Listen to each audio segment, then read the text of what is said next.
2022년 9월 21일입니다. 이 수요예배의 말씀을 통해서 오늘 나에게 주시는 하나님의 음성을 듣기 위해 이 자리에 오신 모든 분들에게 하나님의 크신 축복과 은혜와 사랑과 평강이 함께하기를 간절히 또 간절히 축원합니다. 인터넷에 이런 글이 하나 올라왔었습니다. 제가 읽어드릴게요. 집에 안 들어오면 보고 싶고, 집에 들어오면 답답하고, 오자마자 자면 서운하고, 안 자고 뒹굴거리면 짜증나고, 말을 걸면 짜증나고, 말을 안 걸어도 짜증나고, 누워 있었으면 나갔으면 좋겠고, 나가 있으면 집에 좀 들어왔으면 좋겠고, 늦게 오면 열받고, 일찍 오면 괜히 불편하고 신경 쓰이고 이상하고 미스테리한 존재가 있답니다. 이 글의 제목은 왜 남편은요?입니다. 혹시 여러분의 남편이, 여러분의 아들이, 여러분들의 딸이 이렇게 이상하고 미스테리한 존재로 느껴지지 않으십니까? 분명 생각으로는 이 세상 그 누구보다 가장 사랑해야 하고 관심을 이렇게 쏟아야 되는 대상이라고 분명히 인식을 하고 있습니다. 하지만 막상 내 눈앞에 딱 나타나면 전혀 다른 방식으로 작동을 합니다. 이런 내 자신을 보면서 혹시 괴로워하신 적이 있습니까? 내 마음이나 감정이 심각한 문제가 생긴 게 아닐까라고 생각해 보셨습니까? 아닙니다. 지극히 정상입니다.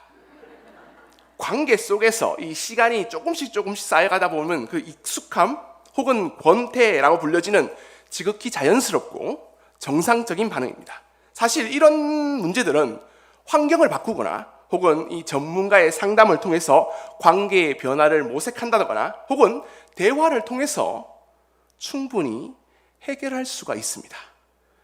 그런데 문제는 그 대상이 하나님이 될 때입니다. 하나님이 내게는 좀 이상하고 미스테리한 존재로 느껴진 적이 있으십니까? 분명 나의 하나님은 살아 계십니다. 분명히 저는 확신할 수 있습니다. 하지만 내가 꼭 필요할 때, 특히 기도의 응답이 급박할 때에는 오히려 아무런 말이 없습니다. 정말 도움의 손길이 간절할 때는 너무 멀리 계십니다. 그래서 내게는 좀 이상하고 미스테리한 분으로 지금 남아있지는 않으십니까?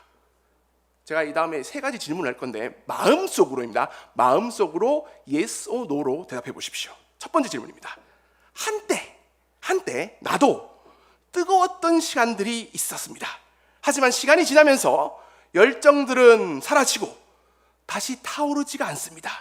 요즘은 그냥 무덤덤하고 밋밋한 신앙의 연속입니다. Yes or no. 마음속으로. 네. 대답하면 안 됩니다. 두 번째입니다. 하나님이 내 모든 문제를 해결해 주시고 인생을 더 행복하고 편하게 만들어 줄 것이라 믿었습니다. 하지만 이 믿음 때문에 오히려 내 삶은 더 어려워지고 더 복잡해지고 더 많은 삶의 짐을 얹어서 무겁게 살아가는 기분입니다. Yes or no. 세 번째입니다. 내 기도는 황량한 사막에 버려진 것 같고 찬양은 침묵 속으로 파묻히는 듯한 답답한 기분입니다. 도대체 하나님이 나에게 뭘 원하시는지 정말 잘 모르겠습니다. Yes or no. 이런 류의 갈등을 겪고 있는 이 현대의 기독교인들에게 필립 얀시 목사님은 이렇게 진단했습니다. 내 안에 하나님이 없다. 한 권사님과 이야기를 예전에 한번 나눈 적이 있었습니다. 사랑하는 딸이 너무 오랜 시간 동안 한 30년을 아팠습니다. 지금도 아파하고 있고요. 지켜보는 것만으로도 힘겹고 버거웠고, 하지만 여기까지 지켜주시고 견디게 해주신 모든 것에 정말 감사하며 잘 참고 견뎌왔었습니다. 그런데 최근에 또다시 새로운 암 투병을 겪으면서 이제는 흘릴 눈물도 다 메말랐다고 하시면서 제게 이렇게 물었습니다. 목사님, 하나님은 유독 제게만 이렇게 가혹할까요? 전능하시고 살아계신 하나님이 내 딸에게 그리고 나에게 무관심한 것처럼 느껴지는 이유는 무엇일까요? 왜 내 기도에는 묵묵부답일까요? 정말 내 안에 하나님은 없는 것일까요? 그런데 기도밖에 내가 할 수 있는 것이 없다는 것도 잘 아시죠? 혼자 질문하시고 혼자 대답하셨어요. 저는 그냥 듣기만 했습니다. 그리고 저는 이렇게 생각을 했습니다. 하나님은 왜 이렇게 미스테리하고 이상한 분일까? 차라리 하나님을 믿지 않았다면, 내게 믿음이 없었다면 이렇게 힘든 삶의 굴레 가운데서도 좀 쿨하고 멋있는 척하며 폼을 잡고 저는 이렇게 말했을 것입니다. 인간은 파멸당할 수는 있어도 절대로 패배하지 않는다. 이 해밍웨이 노인과 바다에 나오는 유명한 문장입니다. 혹은 노병은 죽지 않는다. 단지 살아 메가드가 했단 말이죠. 혹은 또 다른 고통의 나락에 떨어진다 할지라도 이 미래에 대한 막연한 희망과 긍정적인 생각으로 나 자신을 새롭게 재무장하면서 서슴지 않고 아마 이렇게 얘기했을 것입니다. 내일은 내일의 태양이 다시 떠오를 거야. 아니면 아예 이런 힘든 현실을 완전히 부정하고 부인하면서 자신만의 삶에 또 다른 의미를 부여하면서 아마 이렇게 노래할지도 모릅니다. 보여주시겠습니까? 요 전일 겁니다. 노새 노새 젊어서 노새 늙어지면 못 노나니 화무는 11홍이요 달도 차면 기운아니다. 얼씨구 절씨구 차차차 지화자 좋구나 차차차. 환난 앞에서, 고난 앞에서 인간이 할 수 있는 선택의 종류는 얼마 되지가 않습니다. 여러분들은 어떤 선택을 하고 어떻게 살아가고 계십니까? 하지만 우리는 하나님을 잘 알고 있습니다. 그리고 믿습니다. 그리고 하나님을 사랑하기 때문에, 믿기 때문에 계속 이렇게 되묻는 것입니다. 시편 13편 1절 2절 말씀을 함께 합독하시겠습니다. 시작. 여호와여 어느 때까지나이까 나를 영영히 잊으시나이까 주의 얼굴을 나에게서 언제까지 숨기시겠나이까 나의 영혼이 번민하고 종일토록 마음에 근심하기를 어느 때까지 하오며 내 원수가 나를 치며 자랑하기를 어느 때까지 하리이까. 정말 내 안에 하나님이 없는 것일까요? 오히려 반대입니다. 살아계신 것이 분명히 확실히 알고 믿기 때문에 하게 되는 질문이 바로 2022년 9월 20일 우리들 뿐만 아니라 하나님과 마음이 합했던 다윗에게도 동일하게 적용됐던 것입니다. 사울 왕의 죽음의 위험 앞에서, 아들 압살롬의 모반 앞에서도 그가 할 수 있는 기도는 바로 이것이었습니다. 하나님, 어느 때까지입니까? 어느 때까지 하오며 어느 때까지 하리이까?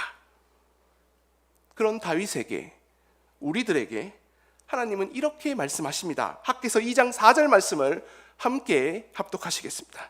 시작. 그러나 여호와가 이르노라 스룹바벨아 스스로 굳세게 할지어다.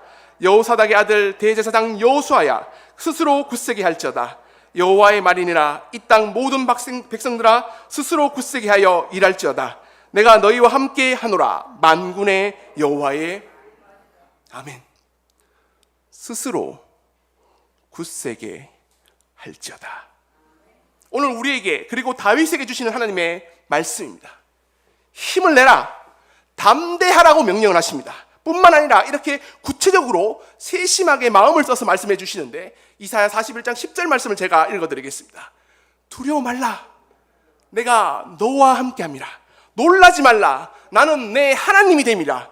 내가 너를 굳세게 하리라. 참으로 너를 도와주리라. 참으로 나의 의로운 오른손으로 너를 붙들리라. 아멘. 하나님께서는 나의 하나님이 되어주십니다. 함께함을 통해서 하나님이 우리를 도우십니다. 하나님의 의로운 오른손으로 우리를 붙드시며 우리를 굳세게 하십니다. 강하라, 담대하라, 내가 너를 굳세게 하리라. 2022년 9월 21일 저와 여러분에게 들려주시는 하나님의 음성이 들리십니까? 그리고 이 말씀이 진실로 믿겨지십니까? 하지만 우리의 현실은 좀 다릅니다. 무서워 떨고 있는 사람에게 담대하라 하면 담대해집니까? 삐입니다. 오히려 더 무서워합니다. 힘을 내라 하면 저절로 힘이 섰습니까? 삐. 더 힘이 빠집니다. 그런데 왜 하나님은 스스로 굳세게 하라고 명령하셨을까요? 그냥 굳세게 해라고 명령하는 것뿐만 아니라 나의 하나님이 되어주시고 함께 하시며 의로운 오른손으로 붙들어 줄 터이니 꼭 반드시 확실하게 굳세어라고 말씀하신 겁니다. 그렇다면 분명 우리가 스스로 굳세어질 수 있는 방법이 있다는 것입니다.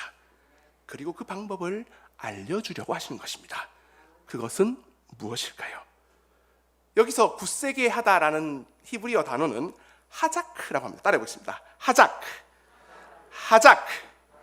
이런 뜻이 있습니다. 달라붙다, 잡다, 묶다, 견고하게 되다, 강하게 되다, 굳건하게 되다. 즉 무언가를 붙잡고 그것에 묶여져서 그것에 의해서 굳세어진다는 것입니다. 견고해진다는 것입니다. 담대해지고 강해지는 것입니다. 스스로 굳세게 하다, 이 하자크의 이런 뜻을 기억하면서 우리 학개서 2장 5절 말씀을 읽어보면 우리가 뭘 붙잡아야 될지, 무엇에 묶어야 될지를 선명하게 보여주시는데 함께 합독하시겠습니다. 시작! 너희가 애굽에서 나올 때에 내가 너희와 언약한 말과 나의 영이 계속하여 너희 가운데 머물러 있나니 너희는 두려워하지 말지어라. 아멘. 스스로 굳세어지기 위해서는 하나님의 말씀을 붙잡아야 합니다. 하나님의 영, 이 성령에 묶여 있어서 우리 중에 머물게 해야 합니다. 하나님의 말씀이 가장 잘 붙잡혀 있는 그 상태를 요한복음 15장 4절에서는 이렇게 보여주는데 제가 읽어드리겠습니다. 내 안에 거하라. 나도 너희 안에 거하리라. 가지가 포도나무에 붙어 있지 아니하면 스스로 열매를 맺을 수 없음같이 너희도 내 안에 있지 아니하면 그러하리라. 자, 어떻게 붙어 있어야 하냐면 가지가 포도나무에 쫙 달라 붙어 있는 상태입니다. 그때 하나님의 말씀이 내 안에 머물러 있는 것입니다. 성령 충만을 경험할 수 있습니다. 열매를 맺을 수 있고 스스로 굳세어질 수 있는 것입니다. 그러면 우리는 이렇게 물어볼 수 있어야 됩니다. 하나님, 저도 하나님의 말씀에 착 달라붙어서 강해지고 싶습니다. 성령님과 함께 담대해지고 싶습니다. 굳세지고 싶습니다. 하지만 제 현실이 그렇지 않습니다. 고난과 환난의 연속이고 그런 현실 앞에서 저는 매번 무너집니다. 두렵습니다. 좌절합니다. 그래서 내 안에 하나님이 없는 것처럼 느껴집니다. 하나님, 어느 때까지입니까? 라고 계속 되뇌일 뿐입니다. 오늘 말씀의 주인공인 베드로가 이런 상황에 있었습니다. 누가복음 5장 5절 말씀을 함께 합독하시겠습니다. 시작! 시몬이 대답하여 가로되 선생님, 우리들이 밤이 새도록 수고하였으되 잡은 것이 없지만은 말씀에 의지하여 내가 그물을 내리리다 하고 밤새 그물을 던졌습니다. 그런데 물고기는 하나도 잡히지 않았습니다. 최선을 다해서 온갖 노력을 다해봤지만 아무것도 얻지 못했습니다. 망했습니다. 끝입니다. 더 이상 할 수 있는 것이 없어서 이제는 배를 끌어올리고 그물까지 다 씻습니다. 인생이 참 허하다. 모든 것이 부질없다는 생각이 드는 그때입니다. 그런데 그때 우리가 스스로 굳세어질 수 있을 때입니다. 우리의 인생 가운데 하나님의 말씀이 필요한 그때가 바로 이때입니다. 이때 말씀에 딱 달라붙어 있어서 하나님께 함께 할 때 우리는 담대해질 수 있고 강해질 수가 있습니다. 스스로 굳세해질 수가 있습니다. 바로 그때 베드로는 말씀에 의지해서 다시 그물을 던진 것입니다. 여기서 지금 베드로가 말했던 말씀이 그냥 일반의 말씀이 아닙니다. 4절에서 말씀을 마치시고 할 때 말씀은 로고스입니다. 근데 5절에서 이 말씀에 의지해야 할 때의 말씀은 흘레마입니다. 따라해볼까요? 흘레마. 같은 말씀이지만 내게 다가온 말씀, 내 마음에 각인된 말씀입니다. 오늘 하나님의 말씀이 여러분 마음속에 흘레마가 되어 그 흘레마를 통해서 하나님이 주시는 힘으로 굳세어지는 여러분이 되시기를 간절히 축원합니다. 베드로가 붙잡았던 말씀, 그 흘레마를 우리가 쫙 붙잡는다면 베드로처럼 우리가 굳세질 수가 있을까요? 예수님과 베드로가 첫 번째 불꽃이 튀었던 그 4절 말씀을 한번 가보겠습니다. 함께 합독하시겠습니다. 시작! 말씀을 마치시고 시몬에게 이르시되 깊은 데로 가서 그물을 내려 고기를 잡아라. 예수님께서 이 물고기를 다 몰아가지고 깊은 데에 보내셨을까요? 아니면 바로 그때 깊은 곳에 물고기가 때로 지어 있는 것을 알고 계셨을까요? 중요한 사실은 이 베드로가 이 말씀을 듣고 고기를 잡는 어부에서 사람을 낚는 어부로 변했다는 사실입니다. 이 누가복음 5장 5절에서 가장 중요한 단어는 깊은 데입니다. 고린도전서 2장 10절에는 이 깊은 곳에 대한 힌트가 나오는데 제가 한번 읽어드리겠습니다. 오직 하나님이 성령으로 이것을 우리에게 보이셨으니 성령은 모든 것 곧 하나님의 깊은 것이라도 통달하시느니라. 하나님에게도 깊은 곳이 있습니다. 성령으로만 알 수 있는 하나님의 깊은 곳이 궁금하십니까? 로마서 11장 33절은 두 번째 이 깊은 곳에 대한 힌트가 있는데 제가 다시 한 번 더 읽어드리겠습니다. 시작! 깊도다 하나님의 지혜와 지식의 풍성하며 그의 판단은 헤아리지 못할 것이며 그의 길은 찾지 못할 것이로다. 아멘. 이 깊음은 하나님의 깊음이며 두 번째는 우리가 절대로 알 수 없고 측량할 수도 없는 하나님의 지혜와 지식의 풍성함을 의미합니다. 그래서 사도 바울은 로마서 11장 36절에서 깊음에 대해 이렇게 간략하게 정리하는데 요거는 같이 한번 읽어보겠습니다. 자, 시작! 이는 만물이 그에게 영광이. 이 깊음은 이 세상 모든 만물은 하나님으로부터 시작되었습니다. 그리고 모든 만물은 하나님을 위해서 존재하는 것이고 결국은 하나님께로 돌아가면서 그 영광이 하나님께만 있음을 의미합니다. 믿으십니까? 이를 한마디로 전능하신 하나님입니다. 이 전능하신 하나님의 깊음을 체험했던 베드로는 아마 이렇게 찬양했을 것입니다. 전능하신 나의 주 하나님은 능치 못하실 일 전혀 없네. 우리의 모든 간구도, 우리의 모든 생각도, 우리의 모든 꿈과 모든 소망도 신실하신 나의 주 하나님은 우리의 모든 괴로움을 바꿀 수 있네. 불가능한 일 행하시고 죽은 자를 일으키시니 그를 이길 자 아무도 없네. 주의 말씀 의지하여 깊은 곳에 그물을 던져 오늘 그가 놀라운 일을 이루시는 걸 보사 주의 말씀을 의지하여 믿음으로 그물을 던져 믿는 자에겐 능치 못함이 없네. 전능하신 나의 주 하나님은 능치 못함이 없습니다. 따라해 보겠습니다. 전능하신 나의 주 하나님은 능치 못한 일이 없습니다. 그 전능하신 하나님의 깊음의 진리를 믿으십니까? 전능하신 나의 주 하나님은 능치 못함이 없습니다. 이 말씀을 어떠한 상황에서도 착 붙잡아서 스스로 굳세어져서 우리의 모든 삶 가운데에 믿는 자에게는 능치 못한 일이 없음을 체험하며 살아가는 여러분이 되시기를 간절히 축원합니다. 그런데 이 하나님의 깊음을 2배 혹은 3배 훨씬 더 깊이 경험할 수 있는 방법이 여기에 있습니다. 누가복음 5장 8절 말씀을 함께 합독하시겠습니다. 시작! 시몬 베드로가 이를 보고 예수의 무릎 아래 엎드려 이르되 주여 나를 떠나소서 나는. 아멘. 전능하신 하나님을 체험하게 되면 하나님의 말씀대로 살지 않았던 우리의 죄인된 내면의 모습이 자연스럽게 드러납니다. 여기에 하나님을 더 깊이 체험할 수 있는 비밀이 숨겨져 있습니다. 즉 하나님의 전능하심을 더 깊이 경험하고 싶다면 나의 이 죄인된 모습, 있는 그대로의 모습을 더욱더 적나라하게 고백하면 됩니다.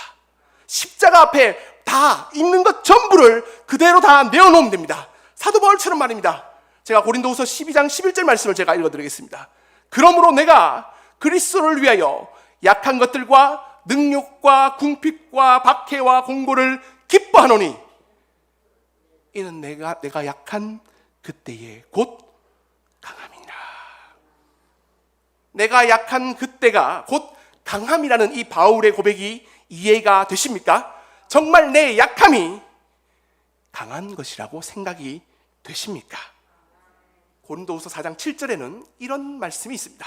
함께 합독 하시겠습니다. 시작! 우리가 이 보배를 질그릇에 가졌으니 이는 심히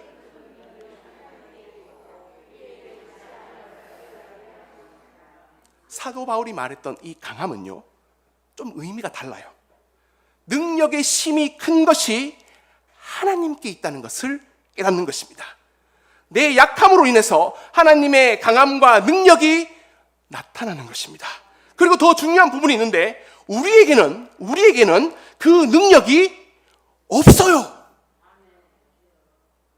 정확하게 말하면 나한테는 없다니까요.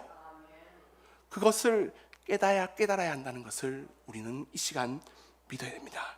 그 믿음으로 우리는 이렇게 고백할 수 있어야 됩니다. 주님, 나 스스로는 아무것도 할 수가 없습니다. 우리의 생각에 의지하는 한 근심은 계속될 것입니다. 외로움과 슬픔과 고난과 환난 등 인생의 많은 문제들 앞에서 더 이상 내가 아무것도 할 수 없음을 깨닫게 될 때 비로소 우리는 하나님께 진정으로 엎드리게 됩니다. 그리고 고백합니다. 하나님, 나 스스로는 아무것도 할 수가 없습니다. 내가 가장 약한 때입니다. 하지만 그때가 진정으로 강한 때입니다. 전능하신 하나님이 나의 하나님이 되어주시고 나와 함께 하시며 나를 강하게 하시고 담대하게 하시며 굳세게 하시는 바로 그때라는 것입니다. 요한복음 5장 19절 말씀을 제가 읽어드리겠습니다. 그러므로 예수께서 그들에게 이르시되 내가 진실로 진실로 너희에게 이르노니 아들이 아버지의 하시는 일을 보지 않고는 아무것도 스스로 할 수 없나니 아버지께서 행하시는 그것을 아들도 그와 같이 행하시느니라. 아무것도 스스로 할 수 있는 것이 없다는 이 말씀은 예수님의 말씀입니다. 그 약함을 고백할 때 하나님이 하시는 일들을 볼 수가 있습니다. 그때 아버지 하시는 그 일을 나도 함께 할 수가 있고 진정으로 강한 때이며 전능하신 하나님의 위대한 능력과 계획이 나를 통해서 바로 시작되는 그때인 것입니다. 오늘 말씀을 준비하면서 한 사람이 생각이 났습니다. 에스겔입니다. 에스겔 1장 1절 말씀을 같이 한번 읽어보겠습니다. 시작! 30째 해 넷째 달 투닷새에 내가 그발 강가 사로잡힌 자 중에 있을 때에 하늘이 열리며 하나님의 모습이 내게 보이니. 하나님은 정말 알 수가 없어요. 많고 많은 시간 가운데서 가장 비참하고 인생의 가장 밑바닥 생활을 하고 있을 때 하나님은 그때를 기다려서 꼭 선택을 합니다. 에스겔이 바벨론 포로로 끌려가서 노예 생활을 했던 그때 갑자기 하나님의 권능이 임합니다. 에스겔이란 이름은 히브리어 하자크에서 왔습니다. 하자크 들어보셨습니까? 스스로 굳세게 하다, 말씀에 달라붙다, 하나님께 사로잡히고 붙잡히다는 그 하자크에서 에스겔이라는 이름이 나왔습니다. 에스겔의 뜻은 하나님이 강하게 하신다는 뜻입니다. 무엇으로요? 말씀으로 강하게 하십니다. 비록 내 신분은 바벨론의 노예입니다. 하지만 이제 나를 통해서 하나님의 말씀을 통해서 하나님의 위대한 계획이 시작됨을 알리십니다. 하나님의 꿈이 이루어지고 하나님의 권능과 능력이 이 에스겔을 통해서 나타나기 시작합니다. 따라해 보겠습니다. 나는 에스겔입니다. 나는 에스겔입니다. 하나님의 말씀에 붙들려서 하나님이 강하게 하시는 에스겔이 되어서 이 땅을 살아가시는 여러분이 되시기를 간절히 축원합니다. 그래서 저는 오늘 말씀 제목을 이렇게 잡아봤습니다. 나의 끝, 성령님의 시작. 따라해 보겠습니다. 나의 끝, 성령님의 시작. 나의 유한함, 나의 한계, 나의 약함, 나의 무기력함, 나의 죄인된 속성을 깊이 경험하는 그곳에 하나님의 깊음과 강한 능력을 경험할 수가 있습니다. 그때 하나님께서 나를 주관하여 주셔서 전능하신 하나님께서는 능치 못한 일이 없음을 보여주시고, 그때 하나님의 역사는 저와 여러분을 통해 시작되는 것입니다. 이 진리를 잘 알고 있었던 솔로몬은 아주 특별한 조형물 하나를 세웠습니다. 바로 예루살렘 성전입니다. 열왕기상 7장 21절을 같이 한번 읽어보겠습니다. 자, 시작! 이 두 기둥을 성전의 주랑 앞에 세우되 오른편 기둥을 세우고 그 이름을 야긴이라 하고 왼편의 기둥을 세우고 그 이름을 보아스라 하였으며. 자, 예루살렘 단면도 한번 보여주겠습니다. 성전에. 이게 예루살렘 성전입니다. 요 오른쪽에서 이렇게, 오른쪽인가요? 오른쪽에서 이렇게 들어가는 그 문에 기둥이 몇 개 있습니까? 두 개 맞잖아요. 세 개인가요? 두 개입니다. 그 중에 오른편 기둥이 뭐라고요? 이름이 야긴. 왼편 기둥은 보아스.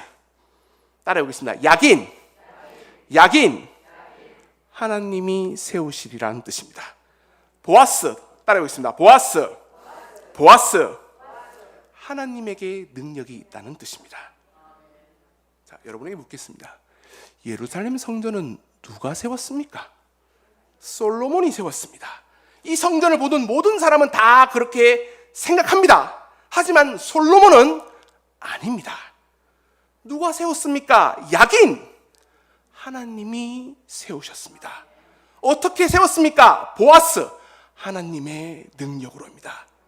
솔로몬은 하나님을 만나러 갈 때마다, 이 성전을 지나칠 때마다 내 모든 것은 하나님이 만드셨다. 어떻게? 하나님의 힘과 하나님의 능력으로. 야긴과 보아스, 이 고백이 여러분들의 고백이 되시기를 간절히 축원합니다. 그러므로 우리는 기억해야 됩니다. 나 스스로는 아무것도 할 수가 없습니다. 끝입니다. 하지만 괜찮습니다. 그 끝이 다른 시작과 연결되기 때문입니다. 나의 끝이 바로 하나님의 시작, 성령님의 시작입니다. 내 약함이 하나님의 강함입니다. 하나님께서 말씀으로 나를 붙잡으시고 나를 담대하게 하시며 나를 굳세게 하시는 것입니다. 그래서 나는 에스겔입니다. 하나님께서 나를 강하게 하십니다. 전능하신 하나님께서는 능치 못한 일이 없는 그분의 능력과 권능으로 우리의 삶을 주관하시고 하나님의 역사를 시작하시는 것입니다. 어떻게 하실까요? 야긴입니다. 하나님께서 세우십니다. 보아스입니다. 하나님의 능력으로 일하십니다. 이 야긴과 보아스가 우리의 삶의 두 기둥이 되어서 에스겔, 하나님께서 강하게 주시는 그 능력을 의지하며 전능하신 하나님께 내 삶 가운데에 능치 못하신 일이 없음을 시간마다 경험하는 여러분이 되시기를 간절히 또 간절히 또 간절히 축원합니다. 기도하시겠습니다. 하나님,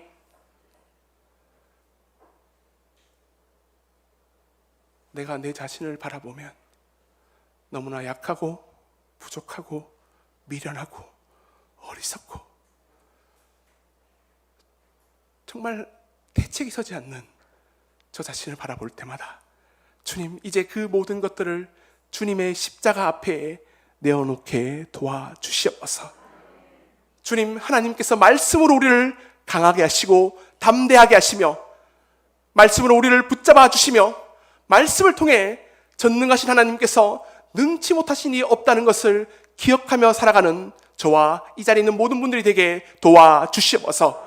우리의 삶의 두 기둥을 세워주시사 야긴, 하나님께서 세우시고 보아스, 주님의 능력으로 이 모든 것들을 행하시는 모든 세상들의 모든 것들을 체험케 도와주시사 주님, 겸손히 이제 내가 나아가서 더 이상 나의 약함이 약함이 아니라 하나님의 강함이 된다는 것을 기억하며 살아가게 도와주시옵소서. 이 자리에 오신 모든 분들에게 하나님께서 친히 그 말씀 가운데에 그 말씀이 마음속 깊이 새겨져서 그 열매를 통해 하나님과 그 말씀과 딱 달라붙어서 주님의 열매를 맺게 도와주시옵소서. 우리 주 예수 그리스도의 이름으로 기도드립니다. 아멘.